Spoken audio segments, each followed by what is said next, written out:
کی فکرشو میکرد امباپه جوون که تو سال 2018 تو جام جهانی خودشو به ما نشون داد 3 سال دیگه میشه 30 سالش، 2 هفته دیگه تولد 27 سالگیشه.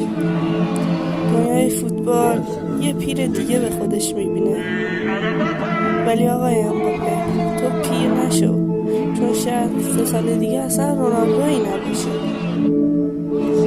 آقای امباپه با هر سختی‌ای که توی رئال مادرید کشیدی یا توی نیمکت فرانسه، اینو بدون که تو بهترین بازیکن نسل خودت.